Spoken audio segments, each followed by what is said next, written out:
Vous avez des excuses, nous avons des ressources. Robert Savoie, thérapeute et conférencier international, et Geneviève Gagné, animatrice et hypnothérapeute, vous aident à repousser vos limites, un épisode à la fois. Bienvenue sur Pas d'excuses, où chaque excuse devient une opportunité.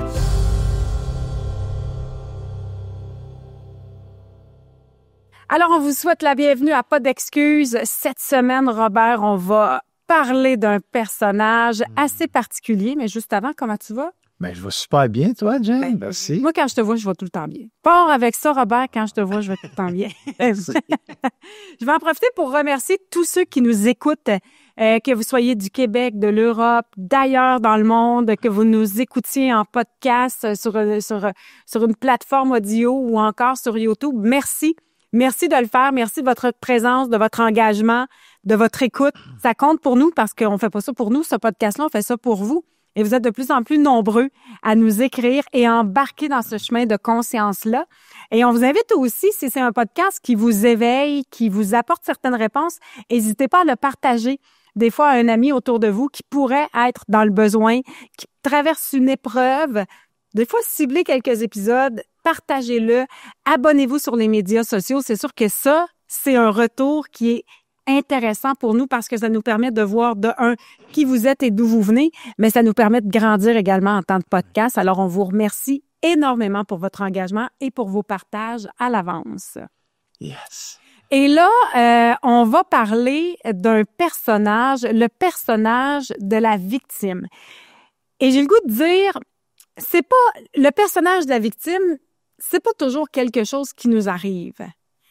C'est parfois quelque chose qu'on joue inconsciemment. On se complaît dans ce personnage-là de la victime et derrière ce masque-là, ça cache des mots. Et là, je parle pas de M-O-T-S, mais M-A-U-X. Ça cache des mal-être. Et c'est un fonctionnement qu'on a probablement développé dans l'enfance ou en réaction, justement, à une émotion qu'on vit. Fait que là, on va regarder un peu c'est quoi exactement le rôle du personnage de la victime. Pourquoi on tombe dedans? Parce que c'est humain de tomber dedans. Pourquoi il est aussi repoussant pour les autres? Parce que si vous êtes dans ce personnage-là en ce moment, vous avez peut-être remarqué que à la longue, les gens finissent par vous éviter, par vous fuir, par ne pas être là. Et surtout, c'est pour là qu'on est là, comment est-ce qu'on peut s'en libérer pour devenir un meilleur créateur de sa vie? Je pense que ça va Ça bien. résonne très, très, très bien, Geneviève. Mais j'ai le goût qu'on commence, Robert, parce que tout de suite, les gens vont se poser la question. C'est quoi la différence entre faire jouer ou adopter le rôle de la victime et être réellement victime d'un comportement? Mais, premièrement, parfois, on peut avoir été victime d'abus. Oui. Victime de violence, victime au travail, parfois aussi. Ben oui, C'est victime d'intimidation, victime d'injustice. Ça, c'est qu'on a été victime.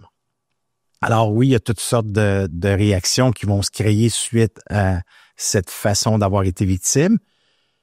Mais nous, ce qu'on veut parler aujourd'hui, c'est la victimite, là, tu sais, qui prend place suite à des déclencheurs extérieurs qui vont nous déclencher dans notre histoire de vie au présent, là, dans la matière, tu sais, comme j'ai expliqué dans un des podcasts, Ouais. dans le niveau du nombril, ça nous éveille dans cette matière-là qui est l'accumulation des émotions. Okay? Fait que ça, c'est cette accumulation des émotions, c'est une zone fragilisée, c'est une zone sensible.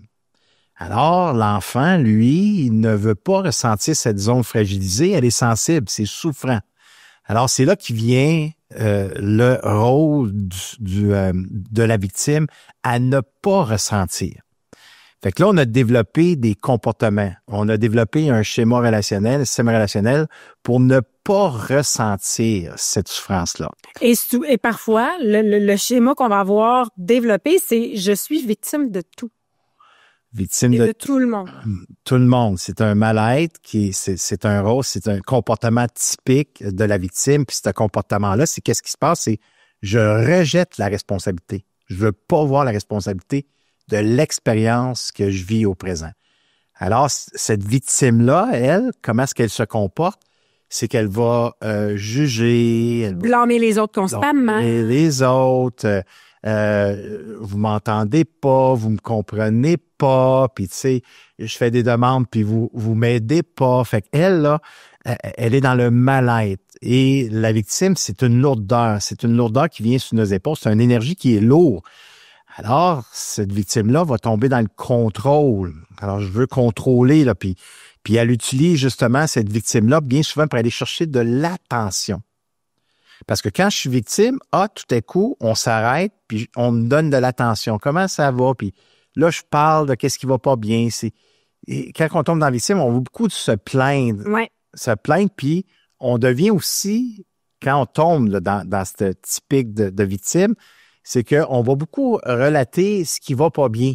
Ouais. Fait que là, on va avoir des discussions, on va parler on va généraliser, on va parler du gouvernement, on va parler de qu'est-ce qui va pas bien. Fait que là, on part dans un discours, beaucoup de détracteurs, puis ça nous amène à voir l'attention des autres. C'est un peu une justification de son mal-être. C'est comme si plutôt que d'entrer... Parce que là, on le dit tout de suite, là, il y a une différence entre je suis victime de quelque chose et je joue à la victime.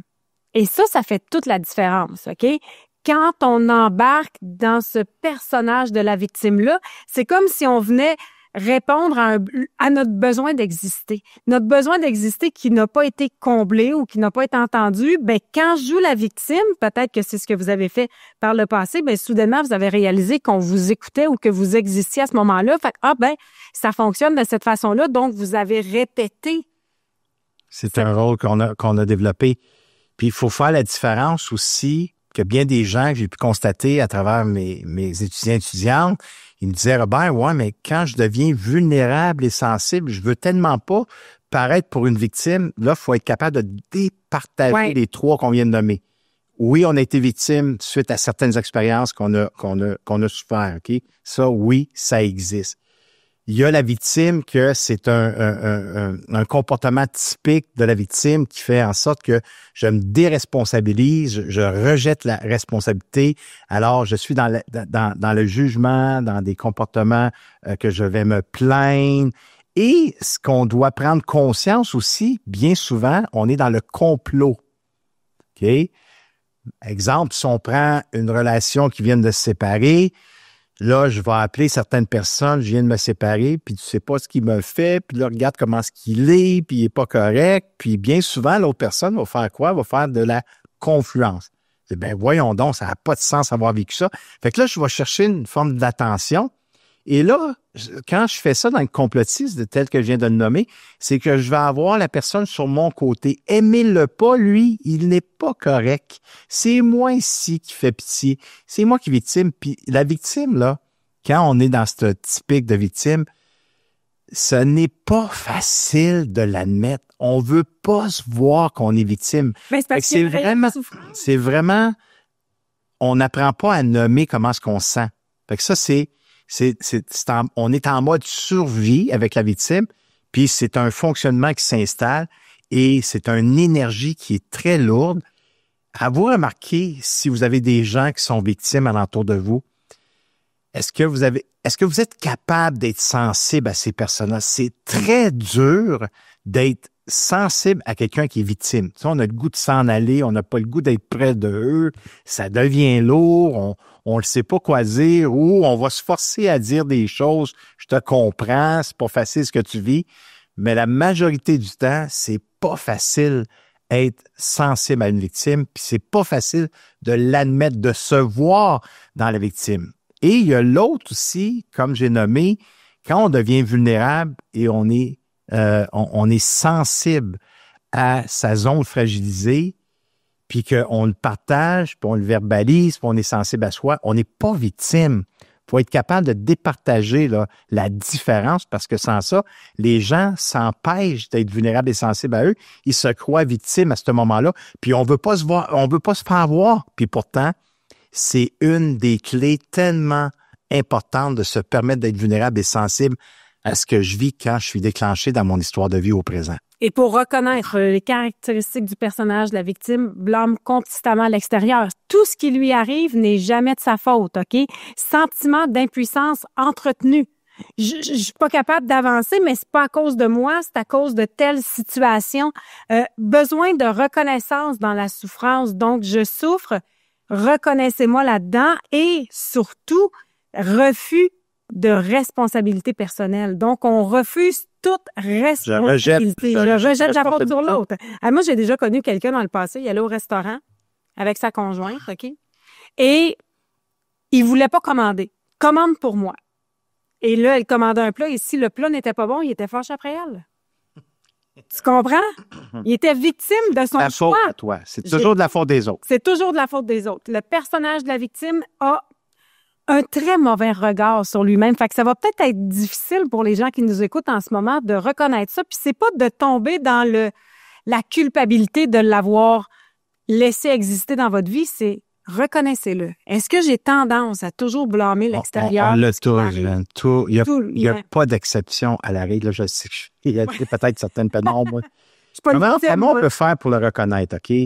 Je vous donne des exemples. Moi, quand j'en ai pris conscience, j'avais fait là, mes études et tout, et j'ai pris conscience un soir, OK? J'avais un centre dans l'Outaouais, un centre du mieux-être. Et là, je m'en allais à ma conférence, qui était tous les mardis soirs, je crois, à cette époque-là.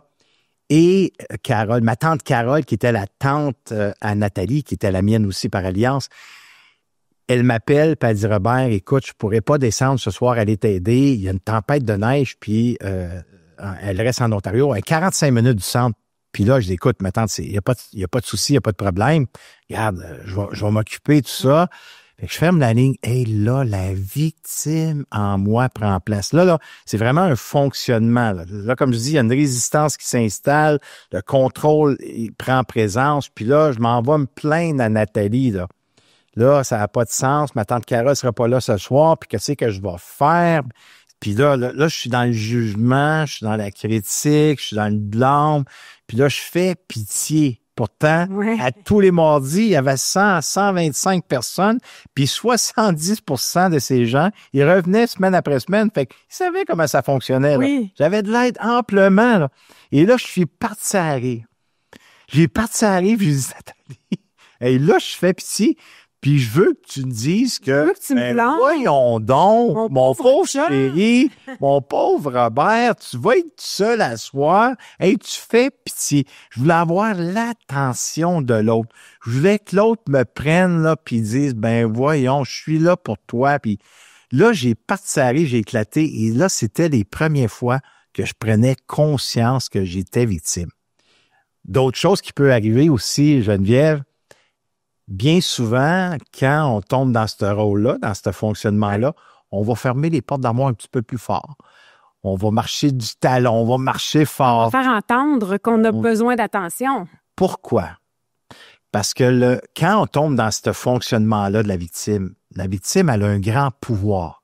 Okay? Aussitôt que je tombe dans ce rôle-là, c'est comme si il y a une silhouette d'énergie là, qui venait m'envelopper, que cette silhouette-là et représentait la victime. Fait que là, mon comportement, mon agissement, mes manifestations, il y a plein de choses qui se manifestent parce que j'ai créé plein de chemins neuronaux ici dans ma construction mentale. Alors, le pouvoir de la victime, c'est qu'elle devient culpabilisante.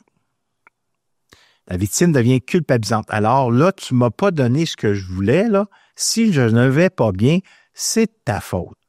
Alors, je veux m'assurer que tu te sentes coupable pour qu'est-ce que je vis. Alors, le discours de la victime devient culpabilisant. Fait que c'est des reproches, des critiques, c'est que là, ben, si tu m'entendrais, ça irait pas comme ça notre relation. Puis toi, qu'est-ce que tu fais pour moi? Puis, tu sais, tout ce discours-là devient culpabilisant. Je veux m'assurer que l'autre sache que je ne vais pas bien. Et ça, là, vous pouvez retrouver ça dans vos relations amoureuses, dans vos relations familiales, dans vos relations professionnelles. Ça existe à peu près partout.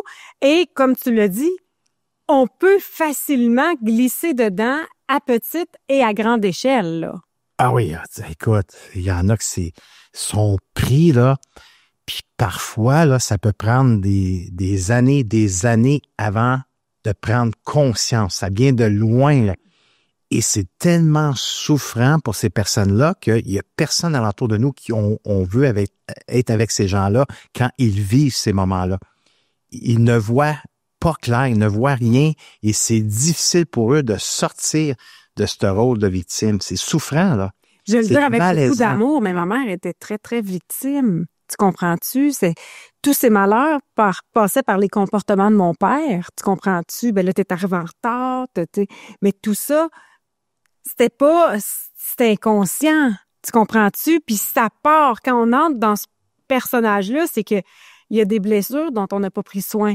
Il y a des blessures qui n'ont pas été digérées. Il y a des schémas familiaux, peut-être que vous avez été élevés par des victimes, donc vous allez automatiquement... C'est des comportements appris bien souvent. Exactement. Tu sais, ça vient de l'éducation, ça vient de l'absence de la valorisation, ça vient de il y a plusieurs issues à ce personnage-là, mais moi, là, quand tu dis claquer les portes d'armoire, marcher fort, faire entendre... Écoute, je me souviens quand je chicanais avec mon père, là, c'était... Là, puis moi, je suis tout petite, puis là, je dis ça avec beaucoup d'amour. Là, ma mère était pleine de qualité, mais quand elle était dans l'émotion, elle perdait tous ses moyens. Et là, je consolais ma mère. Puis là, elle disait, faut que tu choisisses avec qui tu vas aller vivre. C'est-tu avec papa ou avec maman?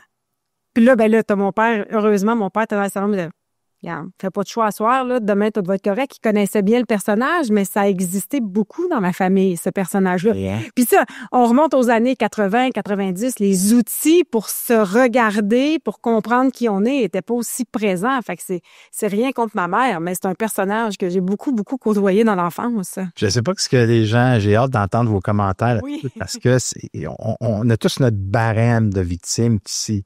Puis la première étape, Geneviève, c'est de savoir comment est-ce que je peux faire pour me voir quand je tombe dans la victime.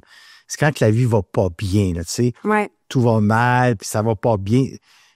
S'il vous plaît, départagez. Il peut y arriver des expériences qui sont pas faciles et sont difficiles. Je suis déclenché. C'est là que je dois prendre de la hauteur. C'est pour les gens qui écoutent en audio présentement, là, qui ne voient pas là, ce que je fais, c'est que je prends ma main puis je l'élève. Fait que je prends de la hauteur. Je m'observe. Comment je réagis? C'est quoi mon attitude? Qu'est-ce qui se passe? Fait que, c'est de l'admettre. C'est, ben, regarde donc ça, là, je t'apprends une plainte, je t'apprends juger ce qui se passe, je juge l'expérience, je cherche un coupable. C'est de la faute de qui? Ils me comprennent pas.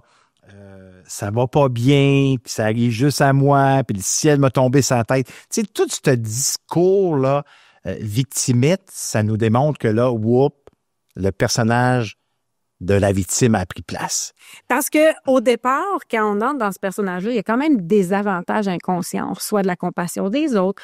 On existe parce que souvent, quelqu'un qui ne nous connaît pas beaucoup va avoir une réelle compassion, va avoir une écoute. Je vais exister à ce moment-là. Oui, mais la majorité du temps, Geneviève, ce qui se passe, c'est que la victime, elle a besoin d'un sauveur. Ouais. Fait que la compassion que j'ai, c'est bien souvent, là, je parle en général, soyez capable de partager. La victime, là, est à la recherche d'un sauveur. Fait que elle veut se faire prendre en charge. Regarde ce que je vis, là. Allez, ça y évite de prendre des décisions. Ah oui, puis le sauveur, lui, est à la recherche de quoi? De quelqu'un à prendre en charge.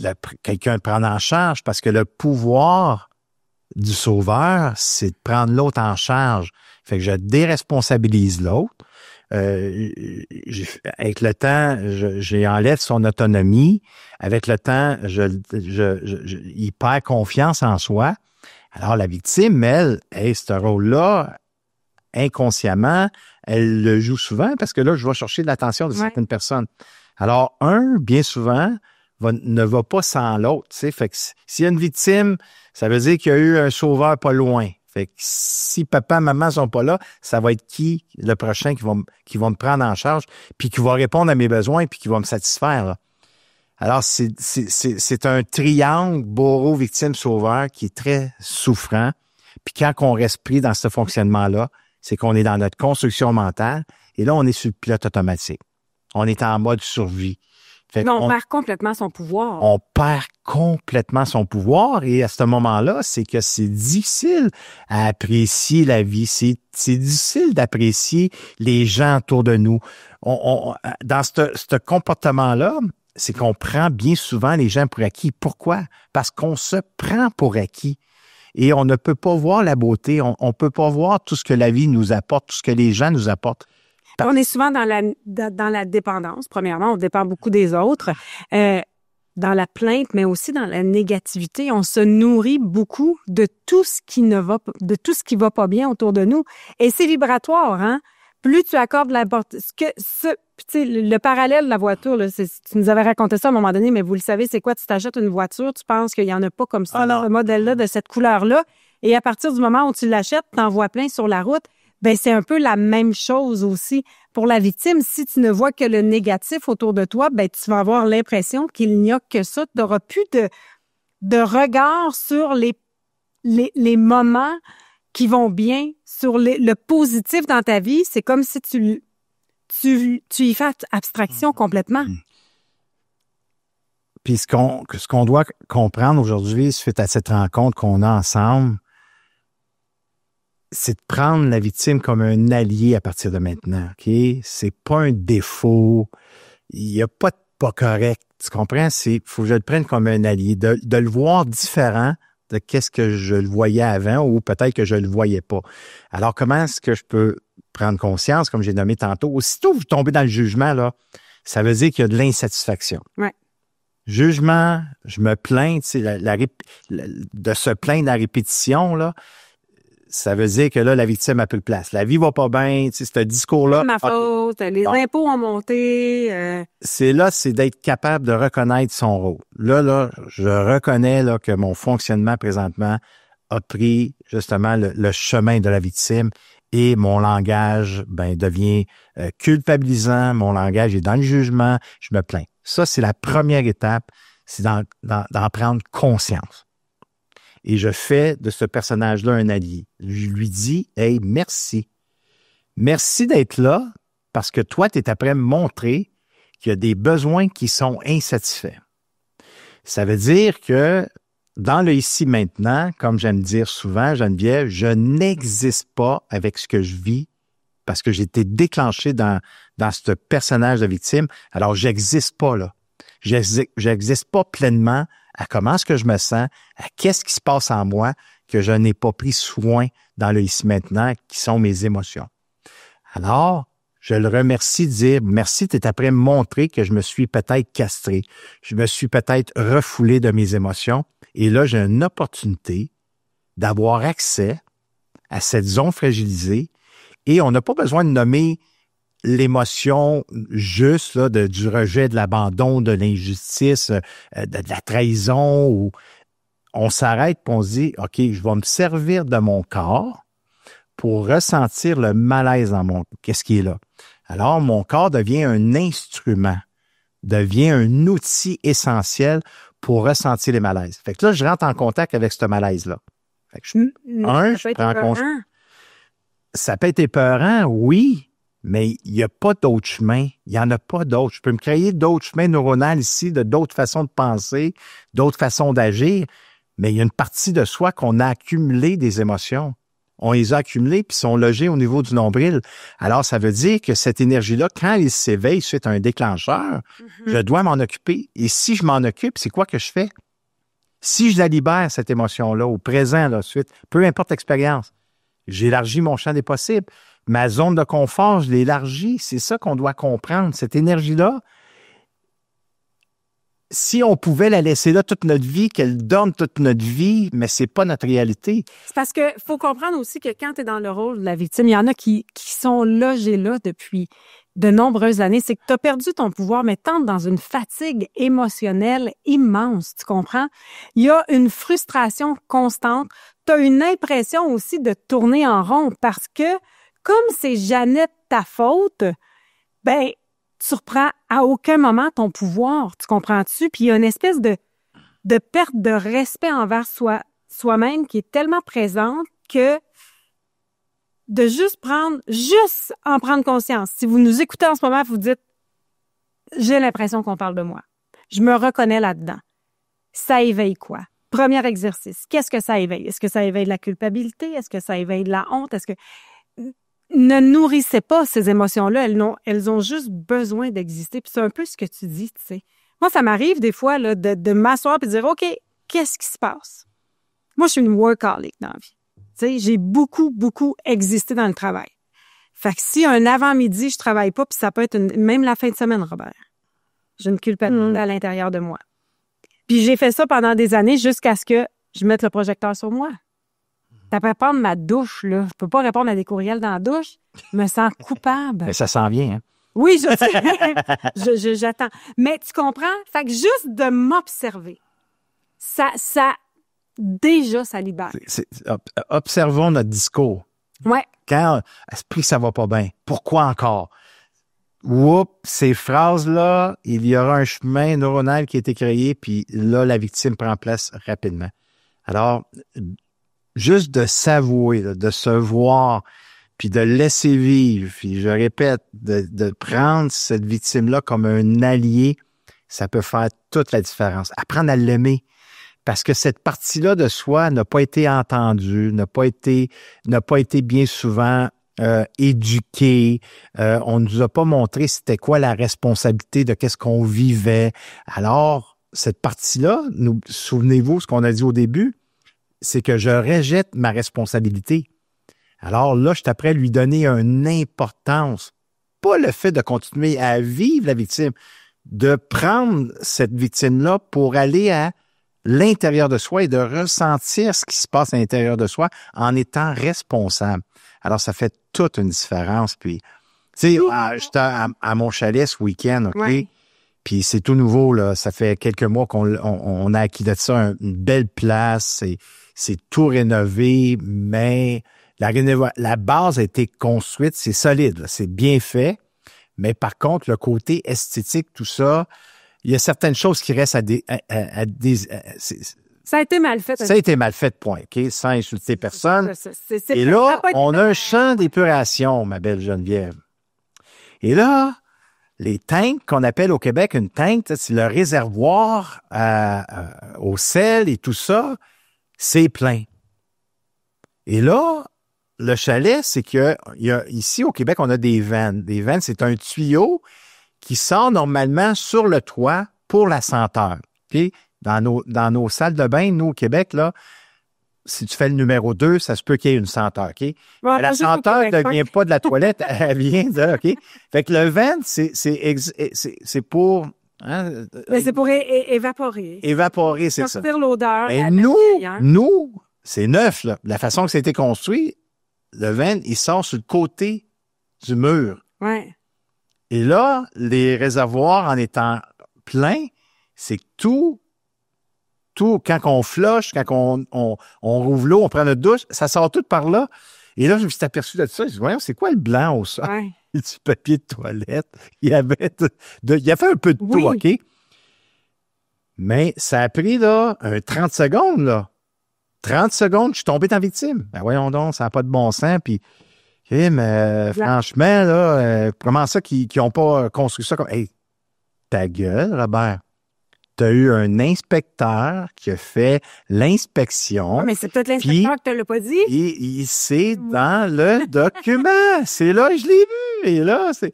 Ta gueule, c'est pas une job qui est infinie, ça se répare.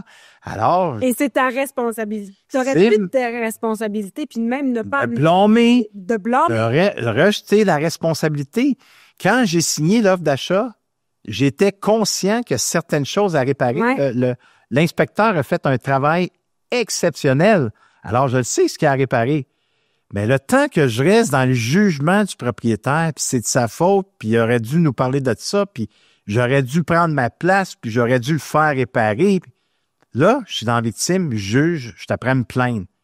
Quelle énergie que je porte. J'étais un chalet, on a un super de beau week-end, il faisait plus que 20 degrés, un feu, mon meilleur ami est là, on t'apprend faire de belles réparations, mon amoureuse, mon amie, la femme de Yolande, on a du plaisir, mais si j'entretiens ça, à nourrir ce discours-là... Ben, ça devient lourd pour tout le monde. Ça devient lourd pour tout le monde. Puis là, je perds mon essence, je perds de vivre mon moment présent. C'est ça qu'on doit comprendre. C'est souffrant. Après ça, 30 secondes, hey, ta gueule, toi! Et tu peux tellement... T'as des amis alentour de toi, ils vont te faire ça dans un seau, un pet, comme on dit ici au Québec, fait que ça va sortir du toit. La réparation va se faire rapidement et facilement. Au lieu de dire, c'est pourquoi moi? Pourquoi Qu'est-ce que je moi? peux faire maintenant? Qu'est-ce que je peux faire avec ça? Qu'est-ce que je peux faire? Au Reprends lieu de ton me pouvoir. plaindre, je reprends mon pouvoir. J'ai une belle opportunité de mettre ça à mon goût, de bien finir ça. Ça, c'était un exemple parmi tant d'autres. Tant d'autres. Il y a tellement de plaintes. Parce qu'il faut comprendre que la victime, en redonnant son pouvoir aux autres, elle s'empêche elle-même d'avancer. Tu comprends? Et c'est ça le plus important. Vous avez peut-être l'impression qu'il n'y a jamais rien qui va dans votre vie. Devenez l'auteur de votre vie. C'est ce que j'ai marqué aussi, Jeanne, en terminant là-dessus, avec ce que tu vas rajouter. J'ai certaines personnes que je connais, ils ont tout pour réussir, OK? Oui. Puis inconsciemment, ces personnes-là, OK, j'en ai quelques-uns que je connais, là, ben, ils se font arriver des expériences pour avoir quelque chose à dire. Oui. Je sais pas si vous connaissez des gens. Tu sais, à chaque fois que tu les rencontres, ils ont une expérience à nous raconter. Ben, tu dis, ben, voyons donc, ça n'a pas de bon sens que cette personne-là vive ça encore. Plein. Puis là, tu vois ces réseaux sociaux, des posts, voici ce qui m'est arrivé encore, puis ça n'a pas de sens. Il y a des gens qui se nourrissent, ils carburent à nourrir la victime pour aller chercher l'attention, l'approbation et regarder ce que je vis encore. Ça n'a pas de sens. Si je suis encore là aujourd'hui dans ma vie, ben c'est pas de ma faute, c'est à cause de telle personne, c'est à cause... La vie m'a tombé sur la tête. C'est le ciel m'a tombé sur la tête. Je me souviens, j'avais parlé avec quelqu'un de mon entourage parce qu'on avait quelqu'un qui avait vécu des atrocités par le passé. Puis je trouvais que la personne de mon entourage manquait de compassion envers cette personne-là. Puis j'ai dit, mais pourquoi t'as pas plus de compassion? Il dit, j'en ai eu. J'en ai eu beaucoup. Il dit, ce qui lui est arrivé, c'est épouvantable et désastreux. Mais il dit, ça fait 20 ans de ça. On lui a offert de l'aide, on lui a payé des thérapies, on l'a accompagnée et elle décide de rester dans l'énergie de ce qu'elle a vécu et elle se prive d'une meilleure vie en restant là. Il dit, j'en ai eu pendant tellement d'années de la compassion pour elle. Aujourd'hui, je suis désolée, mais si elle est encore dans cette situation-là aujourd'hui, c'est un peu un choix qu'elle fait. Ouais.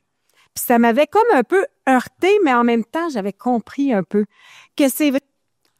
On peut tous être victimes de quelque chose. L'injustice, ça existe. L'intimidation, les violences, ça peut exister, puis faut s'en occuper. Mais à un moment donné, vous faites le choix de donner le pouvoir à cet événement-là ou de reprendre votre pouvoir, tu sais. Exister avec. Puis s'il vous plaît, soyez prudents, OK? Oui. Parce que c'est facile de le voir sur les autres, OK? Et là, si vous le voyez sur les autres, OK, là, les amours, si vous me permettez, s'il te plaît, devenez pas des thérapeutes de trottoir, OK? Non. Là, je te vois, t'es victime. Là, t'es victime, t'es après juger, t'es après te plaindre. Puis là, tu veux qu'on te prenne en charge, là. Là, il faut vraiment que tu mettes un projecteur sur toi, prends de la hauteur, là. Puis là, accepte-toi, là. Hein? Regarde-toi, là. Regarde comment... Faisons attention à ça, parce que ça peut blesser beaucoup plus que ça peut être aidant, OK? Moi, je dirais Comment plutôt... ça peut aider quelqu'un qui est là-dedans?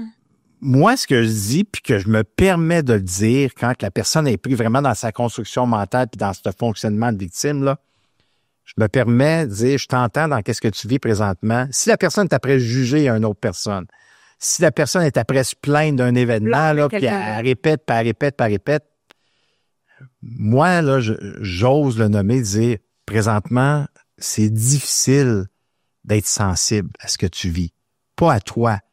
C'est difficile d'être sensible à la situation que tu vis présentement. Parce que je vois là, que tu es dans la critique, tu juges l'autre personne n'est pas là. Puis je vois qu'il y a beaucoup, tu te plains là, beaucoup. Fait que c'est difficile d'être sensible à cette situation-là. Comment tu te sens? C'est quoi qui est là vraiment pour toi? Puis là, je sais que c'est pas facile. Mais si on veut vraiment aider ces gens-là qui sont dans notre entourage, puis qui sont pris dans ce rôle de victime, en leur disant, regarde, c'est pas à toi que je suis pas sensible, c'est à la situation que tu vis présentement. C'est difficile pour moi d'avoir de l'empathie, de la compréhension, parce que la personne est prise dans cette souffrance-là. Comment tu te sens? Juste poser cette question-là, pas un mot. Pas un mot. Laissez-la réfléchir.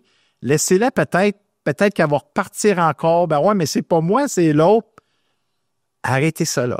Ne rajoutez pas rien. Puis je vous garantis que le chemin, après un certain temps, va faire son œuvre. Parce que si on lui dit ça à quelques reprises de différentes expériences, à un moment donné, elle va peut-être le comprendre. Et c'est le plus beau cadeau, selon moi, qu'on peut offrir à la personne. Parce que j'ai le droit d'être direct et franc quand la personne elle est prise dans cette construction mentale puis elle se voit pas. La seule place que, selon moi, qu'on devrait pas être directif à ce que la façon que la personne se sent. Si elle commence à dire, là, ben, je me sens pas bien, c'est lourd en moi, c'est difficile présentement ce que je vis comme sensation, ça, je rouvre grand mes oreilles et je suis à l'écoute. C'est différent. Mais la directivité, elle a sa place quand la personne, elle est prise ici, puis elle se plaint, puis elle juge, puis elle critique. Et en terminant, c'est le rôle de la victime, c'est un déguisement de survie. C'est un signal qu'il y a quelque chose à l'intérieur de soi qui demande à ce qu'on s'en occupe. Ça te définit pas, OK? Non. Mais occupe-toi-en, observe-le. Et à partir d'aujourd'hui, plutôt que de te demander qui m'a fait ça, pose-toi la question, qu'est-ce que je choisis d'en faire? Parce que moi, ça a été un peu ma réponse à quand je suis victime de quelque chose, ça va être quoi ma réaction? J'ai tombé parfois dans des réactions de victimes. Pas toi, ben voyons. Très peu, Robert. Mais ça m'est arrivé. Mais c'est à un moment donné, exactement, mais à un moment donné, on peut reprendre son pouvoir. Et si cette émission-là vous parle, si vous reconnaissez des membres de votre famille, partagez l'émission. Tu sais, hey, j'ai écouté ça, je me suis reconnue là-dedans. Puis je trouve ça intéressant, je te le partage, dis-moi ce que t'en penses, puis ça peut aider les autres, tu sais. Et on n'est pas là pour vous déclencher, on est là pour vous éveiller. Et ça, c'est toute la différence. Puis on est là pour vous accompagner davantage. D'ailleurs, si vous êtes abonné à Pas d'excuses, vous obtenez un outil de réflexion qui vous permet de cheminer là-dedans et vous avez accès à un 10 minutes de podcast exclusif où on vous accompagne dans cette réflexion-là. Donc, c'est pour 6,99 $ par mois. À chaque semaine, en lien avec le thème de l'émission, on vous accompagne. Vous avez un outil qui vous permet de faire une séance d'écriture. Puis ça, ce que ça fait, cet outil-là, c'est que ça vous oblige à mettre le projecteur sur vous. Et c'est le fun de s'observer. On observe beaucoup les autres, là. Surtout la victime, elle observe beaucoup les autres autour d'elle. Elle s'observe peu. Ben là, on met le projecteur sur vous et c'est là qu'on a un réel pouvoir et c'est disponible pour 6,99 $ par mois. Alors, abonnez-vous si cet épisode-là vous a parlé, s'il vous a éveillé et que vous avez envie de vous en occuper. Et vous aurez accès également à un accompagnement supplémentaire de 10 minutes de ce podcast-là. Sinon, robertsavoie.com. Robert est toujours en tournée quelque part. Si c'est pas au Québec, c'est en Europe. Il offre des retraites pour l'avoir vécu. C'est des outils extraordinaires. Si vous voulez faire des sauts quantiques, comme il aime le dire, si vous voulez avancer à vitesse grand V. Il y a les retraites de Robert qui sont accessibles et personnellement, j'offre du soutien individuel. J'ai eu de bons commentaires. Qu'est-ce que tu fais, Jean? Je suis tellement fier de toi parce que ça fait des changements. Moi, j'en suis la preuve. Ben, c'est un autre outil pour travailler. L'hypnose, c'est assez efficace également. Donc, genevièvehypnose.com. Sur ce, on vous souhaite une belle semaine d'observation sur vous.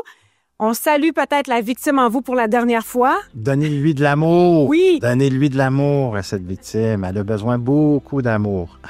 Et on se retrouve la semaine prochaine. Merci tout le monde. Voilà, c'est tout pour cet épisode. Pas d'excuses, juste des actions. Partagez-nous vos impressions, commentaires ou suggestions à info@commercialpasdexcuses.com. Merci d'avoir écouté Pas d'excuses. On se retrouve au prochain épisode. Et d'ici là, faites de chaque excuse une opportunité.